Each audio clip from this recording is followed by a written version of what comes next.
ఆమె అతడైతే. మీరు ఇందులో హీరోయిన్గా చేస్తున్నారా, హీరోగా చేస్తున్నారా? నేనైతే మీరు అబ్బాయి అనుకోలే, అమ్మాయినే అనుకున్నా. నేనే కదా, ఎవ్వరు అనుకోరు. Walk from here to 10 meters and then come back. Actually పెళ్లి చూపుల్లో పెళ్లి కూతురు అడుగుతారు, కొంచెం నడు అమ్మా, లేదంటే అటు వెళ్ళమ్మా. ఏమన్నా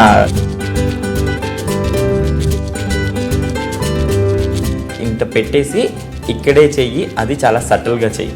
సో ఇలాంటివన్నీ నేర్చుకుని ఎంజాయ్ చేయటం. తెలియకుండా ఎవరైనా అబ్బాయిలు వచ్చి మీకు ఐ లవ్ యూ చెప్పడం, ప్రపోజ్ చేయడం అనేది జరిగాయి. అది ఒక ప్రాంక్ అనుకోవాలో తెలియదు, అది నిజం అనుకోవాలో తెలియదు. నేను లోపల అనుకుంటాను, ఎవరైనా ఒకరిద్దరు వచ్చి గుడ్ డ్రైవర్, సో నా వెనక ఒకరిని కూర్చోబెట్టుకొని, అది శారీలో. సో నాకు ఆయనకి మాత్రమే తెలుసు అనమాట. మూమెంట్లో ఎక్కడైనా కొంచెం సార్ గడ్డం పెరిగింది. సో నాకు తెలియదు నా గడ్డానికి అంత వాల్యూ. ఒప్పేసుకోవయ్యా, ఆయనకి నచ్చావు నువ్వు, ఆయనకి కనెక్ట్ అయినవారు ఆయన నీతో. బీ హ్యాపీ విత్ ఇట్ అంటే నేను హ్యాపీగా ఉంటానండి. నేను కాదు, ఎవరైనా సరే నాకన్నా పెద్దవాళ్ళని తీసుకొని వచ్చినా ఎప్పుడైనా నాకు కొంచెం అప్ప అనిపిస్తే,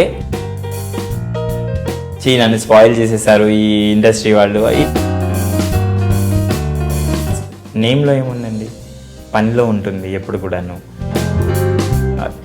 అని పిలవకుండా ఇంకో పేరు ఉంటుంది. సో ఇలా చెప్తుంటే చాలా బాగుంది, కానీ మీరు అమ్మాయి గెటప్లో ఉన్నప్పుడు లవ్ ప్రపోజల్స్ రావచ్చు, మేబీ అమ్మాయి అనుకొని సెక్సువల్ హెరాస్మెంట్స్ కూడా ఏమైనా వచ్చాయి? సో అబ్బాయిలు కొంచెం ఏమంటారు, చూసి ఆగుతారు అక్కడ. ఆ తర్వాత బాగుందా బాగాలేదా చూస్తారు.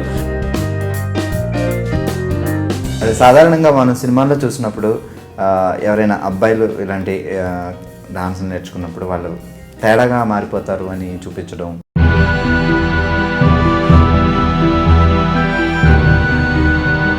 అలా విన్నప్పుడు మీకు ఎలా అనిపిస్తుంది ఒక మంచి డాన్సర్? ఇంట్రెస్ట్ ఉందనుకోండి అబ్బాయిలకి, ఆ కాస్త ఇంట్రెస్ట్ని కూడా తుంచేయడానికి ఇలాంటి ఎగ్జాంపుల్స్ చూపిస్తాయి అన్నమాట. నువ్వు డాన్స్ చేసుకుంటే అదిగో అలా ఆడంగిలో లాగా తయారైపోతావు, నువ్వు డాన్స్ని. ఆ కొద్దిపాటి ఇంట్రెస్ట్ ఉన్న వాళ్ళకి కూడా ఇలాంటివి ఎగ్జాంపుల్స్ అనమాట. నువ్వు